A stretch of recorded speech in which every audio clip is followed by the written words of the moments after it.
Hare Krishna. Today we are going to revise and summarize chapter number 4 of Jaiv Dharm. The title of this chapter is Vaishnav Dharm is Nitya Dharma. We have already known that we must take blessing from our Gurudev, and let's take our blessing from Gurudev. Om Gyantrimarandasya Gyananjan Shalakya Chakshrunalintam Yen Tasmai Shri Guruve Namaha. We have already known that Nitya Dharma of the human beings is to do transcendental service to Krishna Bhagwan Ji. All other activities are Namikta Dharma. All other dharmas are Namikta Dharma other than transcendental service to Krishna Bhagwan Ji. And this Nitya Dharma is the eternal service of serving Krishna Bhagwan Ji.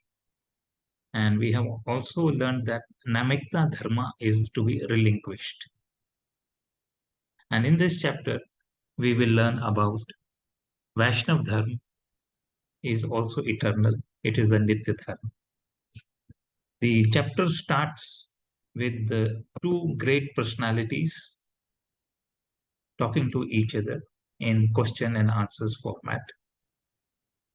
The first one is the person who is asking question is the Lahiri Mahashay, and the person who is giving the answers is the Vaishnav Das Maharaj, and he is now Babaji also, and he is the one who is giving all the gyan, all the advice, all the replies, and he is the Guru of Lahiri Mahashaji. So this is a conversation of questions and answers between the Shishya and the Guru. Shishya is Lahiri Mahashaji and Guru is Vaishnav Das Maharaj. The chapter starts with the Lahiri Mahashaji experiencing a snake in his kuti, or what we call hut. And he becomes fearful, he becomes afraid, and he rushes out and he goes immediately to his guru's hut or kutir and complains about the snake over there and that he is very fearful. To this, Vaishnadas Maharaj scolds Lahiri Babu that he should not be fearful of the snake. Snake at the most can kill the material body, but it cannot kill the chit body of the or the eternal body, that is the spiritual body of the human being. By the will of Krishna, somebody or everybody has to die one day. And whether that is with the excuse of a snake bite or some other cause. But if Krishna wills, the person will not die even if the snake is lying besides the human being. So one has to remove the fear and then do bhakti. This is the lesson what Vaishnav Das Maharaji is giving. Remove the fear from your heart, and the mind should be elevated. So this Lahiri Mahashaji understands that he has also known that the saints and the rishis of the past, they have been worshipping Bhagwanji in the high mountains and the caves over there, and they have left the material world of human beings. And in the mountains, there are a lot of animals, very fearful animals, but there is no fear inside the minds of the rishis and the mahatmas because they are all in spiritual world.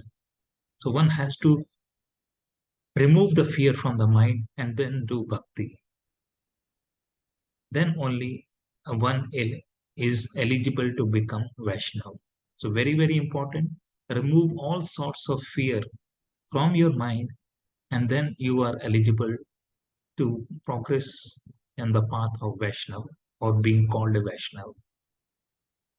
To this, Babaji Maharaj then replies that Bhakti Devi, when enters into the mind of a human being, the mind is automatically elevated and you are appreciated and liked by all the people around you. People love you. And that is the benefit of becoming a Vaishnava. When there is no fear, when there is bhakti inside the mind, and you are fearless, and then people love you, and it is always recommended to become a Vaishnava in that manner. So, talking of the Vaishnavas, Larry Mahashaji then remembers one thing. He says, "Thank you very much for reminding me of the Vaishnavas. I have a question to ask you." And this question is the main backbone of this chapter, and the rest of the chapter centers around replies to this particular question. So I will just read out the question for you, and also let me please, I mean, narrate to you or express to you that I will be reading my notes. I have prepared the notes for this chapter so that I do not miss out anything, and also very very important part of the chapters I will be reading out so that I do not miss out what our Gurudev Shri Bhaktivinoda Thakur ji has to say.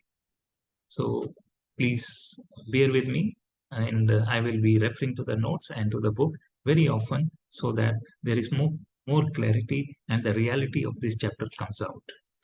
So the question which Larry Mahashaji asks is, he says to Vaishnav Das Maharaj, "You have awakened my faith in Nitya Dharma. It seems to me that there is a close connection between Nitya Dharma and Vaishnav Dharma. But so far, I have not been able to understand how they are identical. What is the identical similarity between Vaishnav Dharma and the Nitya Dharma? I understand that they are similar, but please explain me this thing." And the rest of the chapter, as I mentioned, is the answer to this particular question.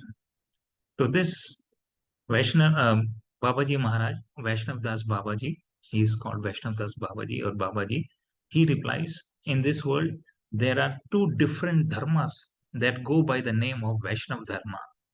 The first is the Shuddha or pure Vaishnav Dharma, and the second is the Vitha, adulterated Vaishnav Dharma. So we have pure Vaishnav Dharma and adulterated Vaishnav Dharma." He expands in explaining the Shuddha Vaishnav Dharma, and he says that there are four dimensions of ras or taste of serving Bhagwanji in specific mood and in Shuddha Vaishnav Dharma. The first one is the Dasi or the servant mode. The second one is the Sakha or the friend mode. And the third one is the Vasalya or the parental mode. And the fourth one is the Madhurya or the conjugal love mode of taste or mood, specific mood to serve Bhagwanji. So one can serve Bhagwanji in Dasya mode or Sakha mode or Vasalya mode or Madhurya mode, that is in the form of a servant, as a friend or as a parent or as a conjugal love. Shuddha Vaishnav Dharma, Shuddha Vaishnav Dharma is Nitya Dharma. He's made it very clear by giving this example. Now, in page number 55, also this is mentioned in the Manduka Upanishad. The Manduka Upanishad mentions related to this particular topic. It says, "Everything becomes known when one understands that supreme truth reality." So it will be becoming very clear to us as we progress in this chapter. And this statement pertains to the Shuddha Vaishnav Dharma. The full clarity will be revealed in the rest of the chapter. So now let's discuss a little bit what Bhaktivinoda Thakurji says about adulterated Vaishnav Dharma. Shuddha Vaishnav Dharma, we have understood, is the serving of Bhagwanji through servant mode or friend mode or parental mode or the conjugal love mode. And Shuddha Vaishnav Dharma is the Nitya Dharma. Adulterated Vaishnav Dharma, Bhaktivinoda Thakurji says, adulterated Vaishnav Dharma is of two types. It is one which is adulterated by karma, and the second one is which is adulterated by jnana. The adulterated Vaishnav Dharma by karma is the one which believes that karma is superior to Vishnu. Vishnu is not superior to karma. For example, we do upasana, sadhana, bhajan. They are all parts of the karma. So it is adulterated. Vishnu is not the supreme focus. Karma, because we have to do upasana, we have to do sadhana, we have to do bhajan, as if it is some work, as if it is some karma. So this Vaishnav dharma is adulterated by karma. The second one is adulterated by jnana. Here the devotees aim to reach Brahma through worshipping Surya, Ganesha, Sakti, Shiva, and Vishnu, because all of them have forms. So their aim is to consider Brahma and to reach him through worshipping Surya, Ganesh, Sakti, Shiva, and Vishnu. This is also adulterated jnana. The ultimate aim is not to reach out to Brahma. The ultimate aim is to reach out to Bhagwanji in his true Chidanand form. The Shuddha Vaishnav Dharma is the one that erupts after these two adulterations are removed. And that is the true Vaishnav Dharma also. So I repeat, there are two types of Vaishnav Dharma. One is the Shuddha Vaishnav Dharma, which is serving of Bhagwanji through Dasya Ras or Sakha Ras or Vasalya Ras or Madhurya Ras. And then there is the adulterated Vaishnav Dharma, which is one is adulterated by karma and the other one is adulterated by jnana. The one that is adulterated by karma is considering the Vishnu to be inferior to karma, and they do upasana, sadhana, bhajan, and other things because they are all parts of the karma. They have to do it. So Vishnu is not superior. Karma is superior. Therefore, it's adulterated by karma. The second one is adulterated by jnana, which is Brahma. To reach out to Brahma through worshipping Surya, Ganesh, Shakti, Shiva, and Vishnu, because all of these have forms. And through worshipping them, they can reach out to Brahma, which is featureless, nirvishesh. That is also wrong. The ultimate Shuddha Vaishnav Dharma is to service Bhagwanji. So when these two adulterations are removed from Vaishnav Dharma, the adulteration of karma and jnana, and the dharma which erupts out of that, that is the true Shuddha Vaishnav Dharma, and it is also true Vaishnav Dharma.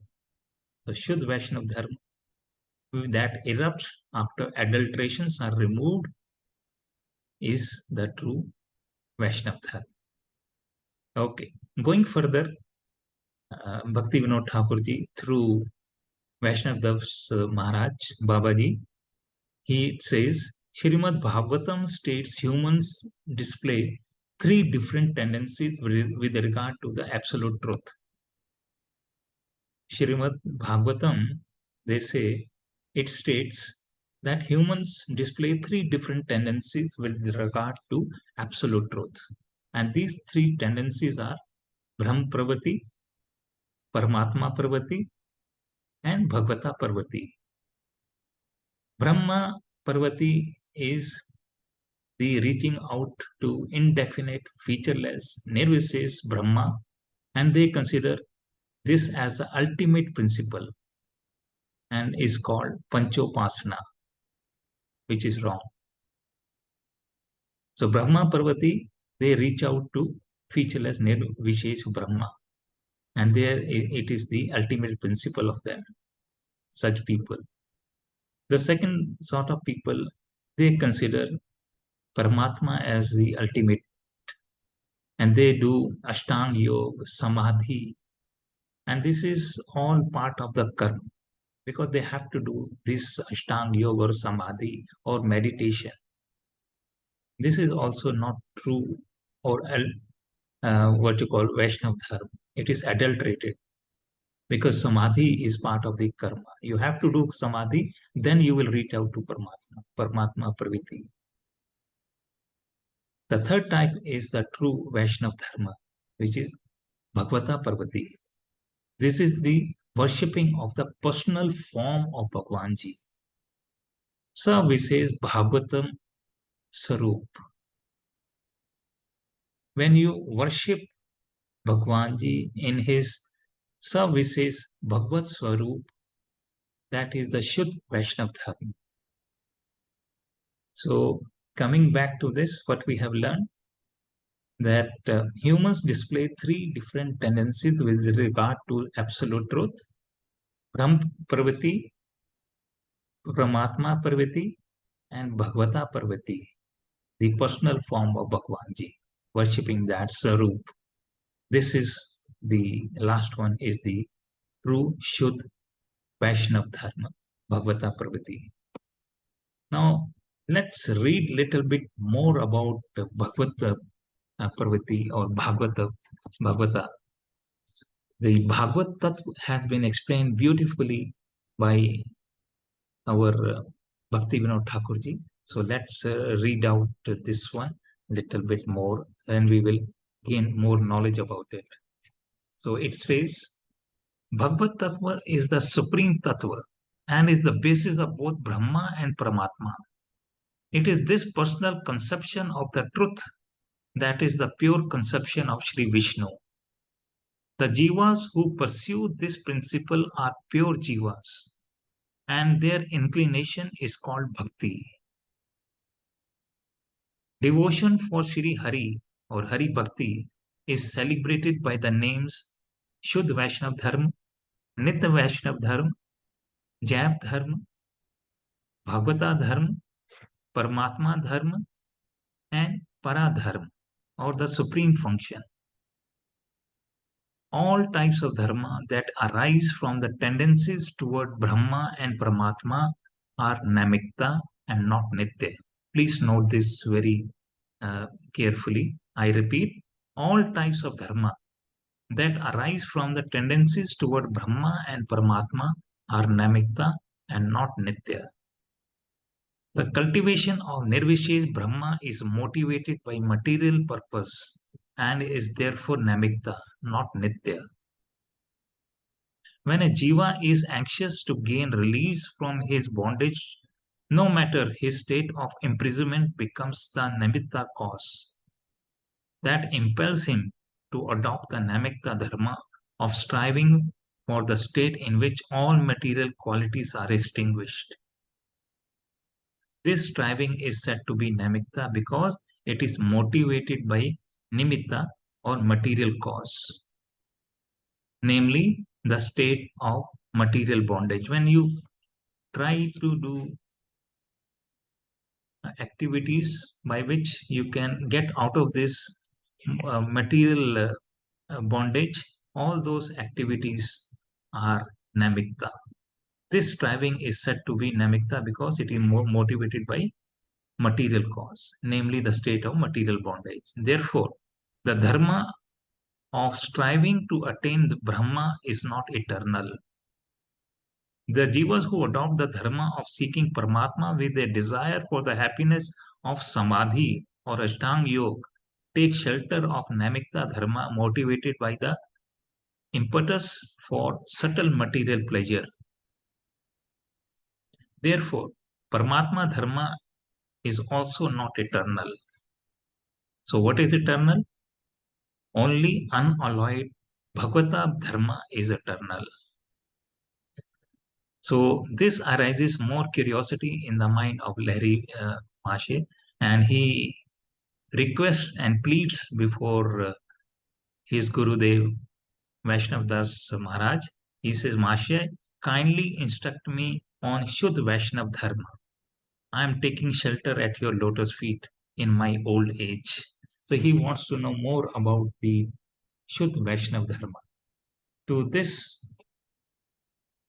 Babaji Mahashay, Vaishnav Das Babaji, he gives reply of Chaitanya Mahaprabhu. He takes the shelter of the knowledge and the blessings of Chaitanya Mahaprabhu's three fundamental principles that are in Vaishnav Dharma. Now, a major part of this chapter is about explaining this part. That is, Chaitanya Mahaprabhu's three fundamental principles in Vaishnav Dharma. This is explained by our Bhakti Vinod Thakur ji through Vaishnav Das Thakur, through Vaishnav Das Maharaj. The three fundamental principles in Vaishnav Dharma are Sambandha Tattva, Abhidheya Tattva, and the Prayojan Tattva. Bhakti Vinod Thakur ji explains the Sambandha Tattva very much in detail. So let's understand this part a little bit more carefully, more attentively. He says in explaining the Sambandha Tattva that a Shuddha Vaishnava or Shuddha Bhakta is one who knows these three principles and acts in accordance with that. It's very, very important that these three tattva are known, and then only you are eligible to be called a Vaishnava. That is Sambandha Tattva, Abhidheya Tattva, and Prayojan Tattva. Going further in Sambandha Tattva, it is explained that first principle of Sambandha Tattva is it includes three topics: material world or Jad Jagat or Mayika Tattva, Maya related Tattva. And the second one is the living beings or Jivas or Adhin Tattva. And the third one is the Bhagwan or the Prabhu Tattva. So these three principles are to be known in detail. Then you are eligible to be called a Vaishnav, and it is the first principle of Sambandha Tattva that you should know these three tattvas: material world, Jagat, Jad Jagat, then Jivas Tattva or Adhin Tattva, and then Bhagwan Ji or the Prabhu Tattva. Going further, it is explained that Bhagwan Ji has three Shaktis. So we will be blessed with the knowledge of these three Shaktis. It will not be in detail, but it will be little bit touched upon, and it will make the things more clear about Sambandha Tattva. Bhagwan Ji has three Shaktis: Asi Shakti, or which manifests the material world and the Jiva, and then enters world as Paramatma. Bhagwan Ji enters the world after creating Jiva and the material world as Paramatma. He is sitting inside us and is there in every living thing as Paramatma. Then there is Parashakti, which displays its prowess in three features: Chit Vikarma, Jiv Vikarma, or marginal potency, and or Maya Karma. I repeat, Parashakti displays its prowess in three features: Chit Vikarma, Jiv Vikarma, or marginal potency, or Tatasya Vikarma, and then lastly the Maya Vikarma. So we will be talking about these things a little late. So what is being emphasized over here about the Sambandha Tattva is that very important to understand by all Vaishnavas. The Sambandha Tattva comprises Ishvara's relation with Jivas, number one. Then relationship of Jivas and material world with Ishvara, second thing. And then the relationship of Ishvara and Jivas with matter. One who does not understand this Sambandha Tattva, he cannot become a pure Vaishnava by any means. Please note that very carefully. Very, very important to understand. I repeat, Sambandha Tattva comprises Ishvara's relationship with Jivas, the relationship of Jivas and material world with Ishvara, and the relationship of Ishvara and Jivas with matter. And only one who understands this Sambandha Tattva, he only can be a pure Vaishnava. Otherwise, he cannot become a pure Vaishnava by any means, he who does not understand this Sambandha Tattva. Going further, Lahiri Mashaji asks number of questions for the benefit of us who are into beginning stage of sadhana, who are in the path of learning. Lahiri Mashaji asks quite a few questions, and they are, Lahiri Mashaji says, One is Vaishnav only if he experiences the path of devotion through emotions, that is bhav. So to this, Babaji replies that yes, it's very important that the devotions and the emotions arise when you enter into bhakti. The bhav is the first stage of the elementary emotions that arise when you enter into bhakti. And then in the mature stage, you reach the stage of prem. When the emotions solidify, when they are very strong, when the bhav is very strong, when it is matured, then you reach the stage of prem, which is the ultimate stage in bhakti, in sambandh gyan, in sambandh tattva. Prem is the ultimate this thing. So he then asks a few more questions. I will just read out to them for the benefit of us. He asks that the highest fruit, Babaji replies to his Bhav question, the highest fruit of attainment for the Vaishnav is the development of Bhav, the first sprout of Prem, and the basis for all transcendental emotions. However, that state of Bhav must be pure. Those who think that the highest goal is to merge their identity into the non-differential Brahma practice, inducing emotions while engaged in spiritual discipline to attain this goal. Now, this is incorrect, where the Brahma practice, or you have to reach Brahma and you develop emotions for that, that is not true. That is not correct. However, their emotions and their endeavors are not Shuddh Bhava, because their emotions are not Shuddh. They are merely an imitation. Even a single drop of Shuddh Bhav can fulfill the highest aspiration of the Jiva. But the display of the emotions by those who are polluted with the Gyan that is aimed at attaining Nirvishesh Brahma is a great calamity for the Jivas. The devotional sentiments of people who feel that they are one with the Brahma are merely a cheating display. I repeat, the devotional sentiments of people who feel that they are one with Brahma are merely a cheating display. Therefore, Sambandha Gyan is absolutely essential for pure devotees. Then, going further, Larry Mashaji asks another question. He says, is there any truth higher than Brahma? If Bhagwan is the origin of Brahma, why don't the Gyanis give up their pursuit of Brahma and engage in the worship of Bhagwanji? Why don't the Gyanis worship Bhagwanji? Why are they in following Brahma? To this, Babaji replies, Vaishnav Das Babaji, he replies, Brahma, the four Kumaras, Shuka, Narad, and Mahadev, the chief of the celestials, have all ultimately taken shelter at the lotus feet of Bhagwanji. Bhagwan has a form.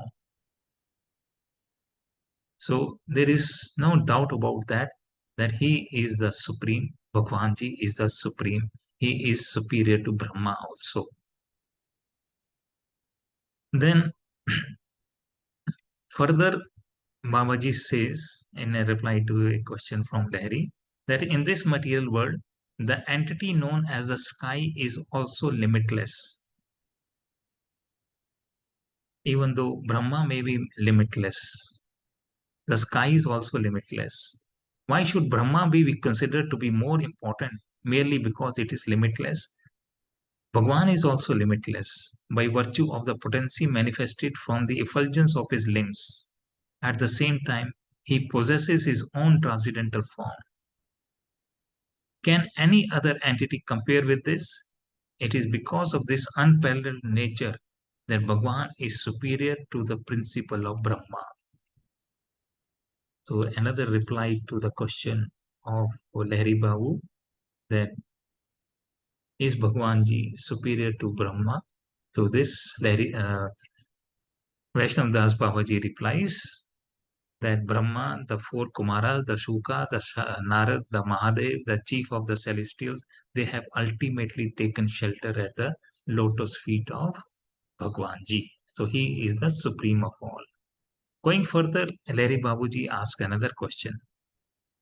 How can Shri Krishna form be eternal? Since he takes birth, performs activities, and gives up his body, or what material mundane people think that he has died. So this Babaji replies, Shri Krishna's form is Satchidanand. He form is such Chit Anand, ever existing, full of knowledge, and completely blissful.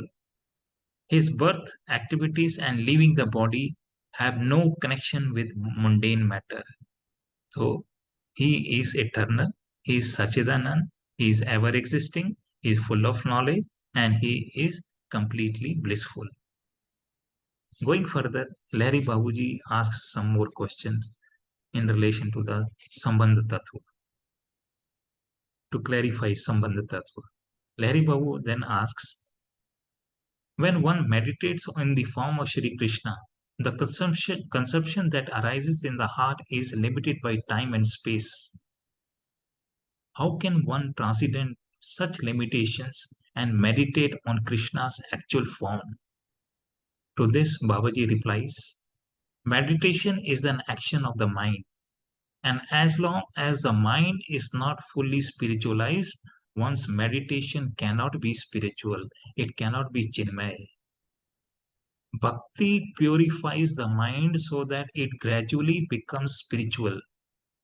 And when one meditates with the mind that has become purified in that way, such meditation certainly becomes Chinmay. It becomes spiritual. When Bhajananda Vaishnavas chant Krishna's name, when Vaishnavas chant Krishna's name, the material world cannot touch them because they are Chinmay. Internally, they are situated in the spiritual world as they meditate on Krishna's daily pastimes and relish the bliss of confidential service. So, here we understand more about the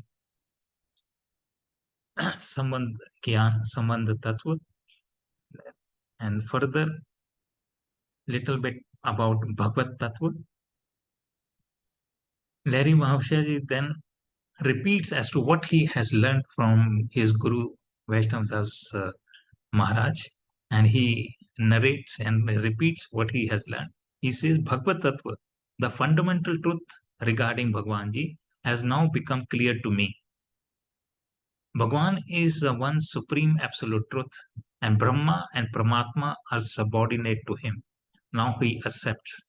After asking the questions and after getting the answers from Vaishnav Das Maharaji, Lahiri Sahib is now accepting it that Bhagwan is the one supreme absolute truth and Brahma and Paramatma are subordinate to him. Although all pervading, Shri Bhagwan resides in the spiritual world in his unique transcendental form, which possesses all potencies and is the supreme person of concentrated existence, knowledge, and bliss. Although the master of all potencies, Bhagwanji always remains completely entranced in exuberant association with his own pleasure-giving potency, and this is called Hiladini Shakti. So having understood Hiladini Shakti, which is to remain, Bhagwanji remains completely entranced in himself in exuberant association with his own pleasure-giving potency, which is Haladini Shakti. Now, going further, Lahiri Babu then asks about the Jiv Tattva or the Tatashta Shakti. And Vaishnav Das Babaji replies that Tatashta Shakti or the marginal potency is one of Shri Krishna's innumerable potencies. Issuing forth from this marginal potency are the entities who are situated between the Chit Jagat and the Jad Jagat, and which have the potential to associate with either. Now, living entities are coming out of the Tatashta Shakti of Bhagwanji. Now, these living entities, it is mentioned over here, they have a choice. They can either focus on Chit Jagat, that is spirituality, the spiritual world, or they can focus on Jad Jagat or the material world. These entities are known as Jiv Tattva. The Jivas are Chit Paramanu by composition, which means that they are atomic entities of pure consciousness. These Jivas can be bound in the material world because they are tiny.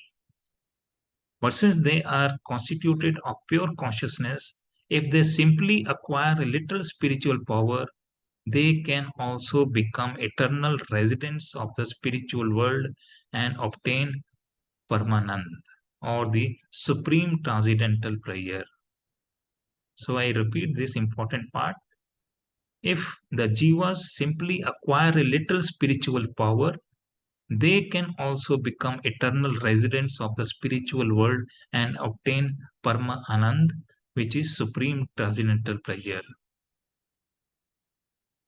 And Babaji further now takes the topic further on the higher level about the jivas or the Tatastha Shakti, and he is explaining about the jivas.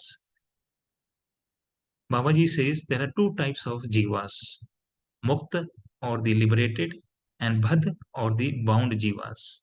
The jivas who reside in the spiritual world are Mukta, whereas those who are shackled by Maya and attached to this material world are Bad jiv. And the Bad jiv are itself are of two types, those who are spiritually awake and those who are spiritually unconscious. He gives the example the birds, the beasts, and the human beings who do not seek their supreme spiritual benefit are spiritually unconscious. Whereas human beings who have adopted the path of Vaishnavism are spiritually awake. For no one except the Vaishnavas genuinely try to attain the supreme spiritual goal. That is why the Shastras have declared that serving Vaishnavas and associating with them is the best of all activities. I repeat and emphasize what Bhaktivinoda Thakurji has to say. That is why the Shastras have declared that serving Vaishnavas and associating with them is the best of all activities.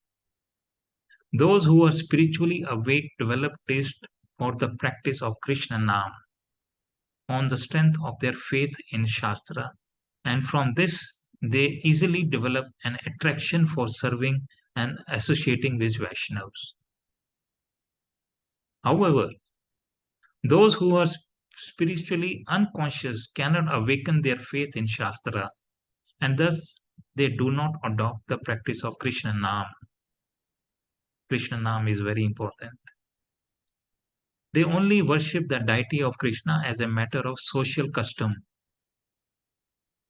The unconscious, spiritually unconscious people, they worship Krishna deity as if it is a social custom. Consequently, the taste for associating with Vaishnavas and serving them is not awakened in their hearts in such people. Now, going further, Lahiri Babuji on our behalf asks about the Maya Tattva. We have understood about the Bhagavad Tattva, we have understood about the Jeev Tattva, and now the last part, the Maya Tattva. Babaji replies, Vaishnav Das Babaji, that Maya is the material function and is the potency of Krishna. This potency is known as the inferior potency or Apar Shakti, or the external potency or the Bahiringa Shakti. Maya remains far from Krishna and Krishna Bhakti, just as a shadow remains distant from light. Maya manifests the elements earth, water, fire, air, sky, mind, and intelligence, the 14 divisions of the planetary systems, and the egoism by which one identifies the material body as the self. Both the gross and subtle bodies of the Baddha Jeev are products of Maya. When the Jiva is liberated, his spiritual body is untainted by matter. The more he is enstrained by Maya, the more he is diverted from Krishna. He remains away from Krishna because he is engulfed with Maya. And the more he is aloof or away from Maya, the more he is drawn towards Krishna. He is attracted towards Krishna. He comes closer and closer to Krishna because he is aloof from Maya. The material universe is created by the will of Krishna just to facilitate the material enjoyment of the Bad Jivas.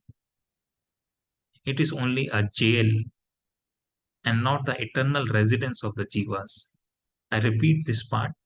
The material universe is created by the will of Krishna just to facilitate the material enjoyment of the Bad Jivs.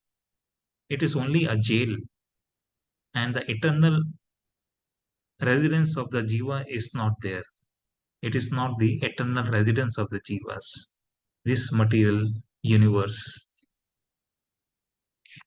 Then Larry Babu asks another question, very important part to sum up whatever we have been trying to learn about the Sambandha Tattva. Larry Babu asks, Master Gurudev, now please tell me about the eternal relationship that exists between Maya, the Jivas, and Krishna Bhagwanji. To this, Vaishnav Das Babaji replies, the Jiva is an atomic particle of consciousness, Anuchit, and Krishna is a complete consciousness, or Purna Chit. Therefore, the Jiva is the eternal servant of Krishna. This material world is a prison house for the Jivas. By the strength of association with saintly people in this world, or Mahatmas and Gurus, with their association, one repeatedly practices the chanting of Shri Nam Jap. In due course of time, one attains Krishna's mercy, and when one is situated in one's own preferred spiritual form or Chit Swarup in the spiritual world, one drinks the ras of Shri Krishna Nam, the service of Shri Krishna. One drinks the ras or the liquid mellow of service to Shri Krishna when one enters the spiritual world. This is the confidential relationship that exists between these three fundamental realities tattva, that is Maya tattva, the Jeev tattva, and the Krishna tattva. So this is how it is summarized, the fundamental association between these realities. Now, further, the bhajan technique is being discussed. How can one perform bhajan without this knowledge? When you do not have knowledge about these three associations of Maya Tattva, the Jeev Tattva, and the Bhagwanji Tattva, you cannot perform bhajan. Bhagwanji says, the Babaji, Vaishnav Das Babaji mentions about this thing. It's very important that this is the confidential relationship that exists between these three fundamental realities or tattvas. How can one perform bhajan without this knowledge? Very, very important to have this knowledge of the association between these three fundamental relationship between Maya, the Jivas, and the Krishna. Going further, Larry Mashaji asks another question for our benefit, and so very good that we understand this part also. Now, Larry Mashaji then asks, if knowledge is obtained by the academic study, must one be a scholar to become a Vaishnav? Very important question and very legitimate question also. He says, to become a Vaishnav, is it important to have some degrees or academic study? To this, Babaji replies, there is no specific learning nor any particular language which one must study in order to become a Vaishnav. In order to dispel the illusion of Maya, The jiva should take shelter of the feet of genuine guru, who is true Vaishnav. The Vaishnav guru can impart sambandha gyan by his words and behavior. This is known as diksha and shiksha. Now we have reached the stage of diksha and shiksha that is imparted by our Guru Dev. So we have diksha guru and we have shiksha guru. Both are very, very important. And with this, the Sambandha Tattva explanation by Bhakti Vinod Thakurji through Vaishnav Das Thakur has come to an end. Now, with the introduction of these two uh, activities, that is Diksha and Shiksha, we now enter the explanation and understanding of the second fundamental principle of Vaishnav Dharma, that is Abhidheya Tattva. Abhidheya Tattva, or the process by which we can reach the ultimate aim of Krishna Bhagwan. So let's understand about the Abhidheya Tattva. Then Larry Mashachi then asks about the Diksha and Shiksha. To this, Babaji replies, one should maintain virtuous conduct and perform Krishna bhajan. This is known as Abhidheya Tattva, the means to achieve the ultimate goal of Krishna Prem. The Tattva has been prominently described in the Vedas, and all the Shastras also talk about it. Consequently, Shriman Mahaprabhu has referred to this fundamental truth as Abhidya Tattva. Then, going further, Babaji mentions that Sadhu Sang is the only means of deliverance for the jivas who are entangled in this world. The sadhus and the guru are mercilessly imparting instructions on how to perform bhajan. And on the strength of the bhajan, one gradually obtains the supreme goal or the prayojan. Sadhana bhakti or the devotional practice is called abhidya. So this is the definition of abhidya tattva. Sadhana bhakti or the devotional practice is called abhidya. Now, Larry Marchezes on our behalf again for our benefit asks very beautiful question. What are the different types of sadhana and how they are performed? To this, Babaji replies and takes the shelter of Shri Rup Goswami, who has described this subject of sadhana, different types of sadhana, and very elaborately he has mentioned this in Shri Bhakti Rasamrit Sindhu. This is a famous book in our spirituality by Shri Rup Goswami. The title of this book is Shri Bhakti Rasamrit Sindhu, and it states the 9 primary limbs of devotion are hearing, chanting, and remembering, serving his lotus feet, worshipping him with various types of paraphernalia, offering prayers, serving him in the mood of an exclusive servant, serving him in the mood of an intimate friend, and offering one's very self unto him, which is Sarvanam Kirtanam Vaishnaho Samaraha Pada Sevanam Archanam Vandanam Dasya Sakyam Atma Nivedanam. These 9 types of sadhana bhakti are described in Srimad Bhagavatam also. And Shri Rup Goswami has analyzed these 9 in terms of their various parts and subdivisions, and has given an elaborate description of 64 types of sadhana bhakti. So if you want to specialize and understand more and become an expert in this sadhana bhakti, or to know more about it, please read this book by Shri Rup Goswami, and which is titled Shri Bhakti Rasamrita Sindhu. And then associated with this topic, the Babaji, Vaishnav Babaji explains that there is one special characteristic. Sadhana bhakti is of 2 types, Vedi bhakti and Raganuga Bhakti. Sadhana impelled by the rules and regulations of Shastra is Vaidhi Bhakti, and sadhana impelled by spontaneous love is Raganuga Bhakti. These 9 types of bhakti refer to Vaidhi sadhana bhakti.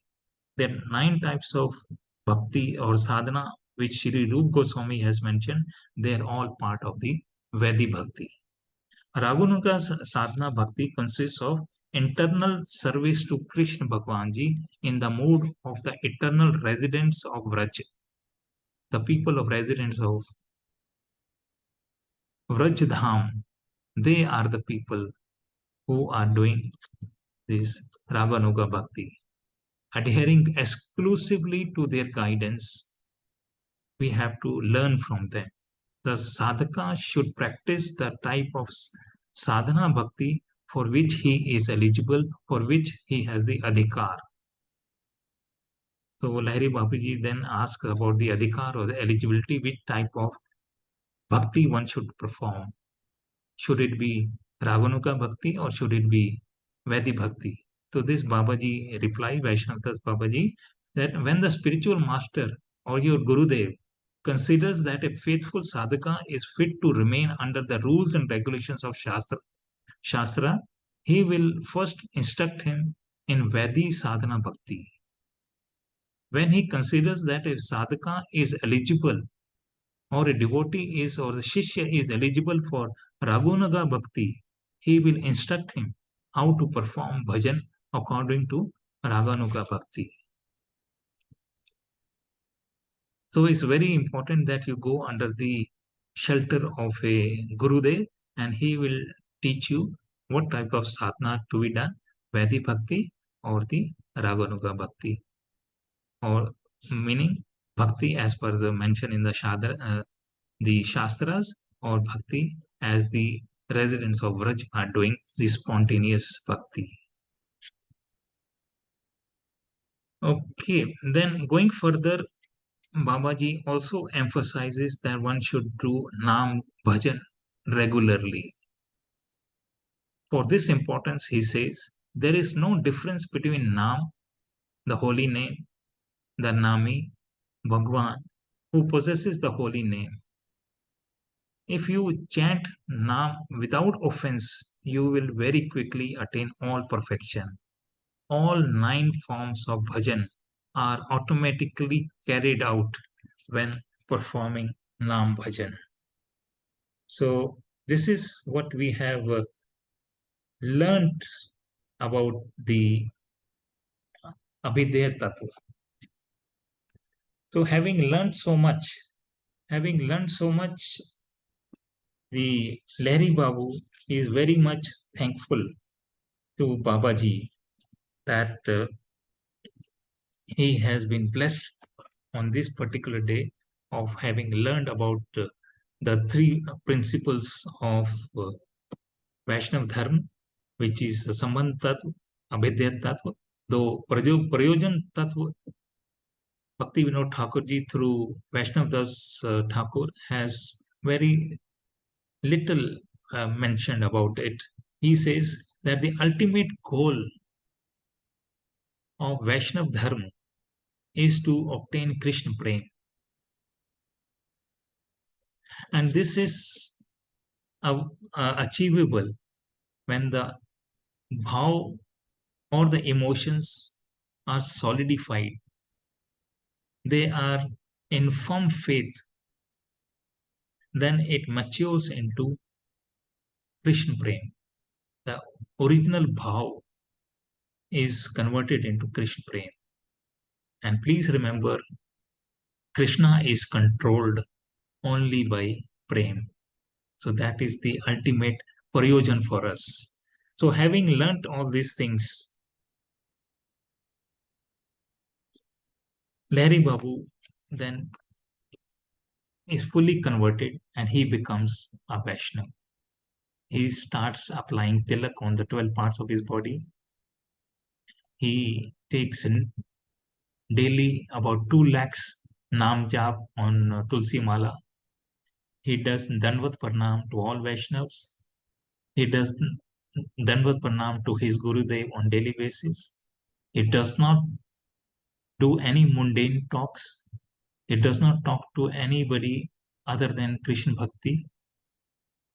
And he, as we all know, was a very good singer, and he had taken lessons from Delhi state, from experts, and he was doing very classical kirtans. He was trying to show off those things. He stopped doing all those things, and he had now become fully Vaishnava. So what we learn over here is that Chaitanya Mahaprabhu's three fundamental principles in Vaishnava Dharma are very, very important to understand. Then only we can go towards Vaishnava Dharma, which is the Nitya Dharma, and that is knowledge about Sambandha Tattva, knowledge about Abhadya Tattva, and knowledge about Prayojan Tattva. And we have also learned that Sambandha Tattva comprises Ishvara's relationship with Jivas, the relationship of Jivas and material world with Ishvara, and the relationship of Ishvara and Jivas with matter. And one who does not understand this Sambandha Tattva cannot become a pure Vaishnava by any means. And to sum it up, finally, one should go under the blessings of a spiritual guru and learn everything from him. And if you do not go under the blessings of a Gurudev, you will be wasting your time in sense gratifications. So with this, the chapter 4 of Jaiv Dharma comes to an end. The Vaishnav Dharma is Nitya Dharma. Vaishnav Dharma is the eternal Dharma. So thank you very much for being with me. I may have made a lot of mistakes, I know. I'm sorry for that. I'll try to improve and seek your blessings and seek your good wishes so that I can improve myself. Hare Krishna, Krishna Krishna, Hare Hare, Hare Ram, Ram Ram, Hare Hare.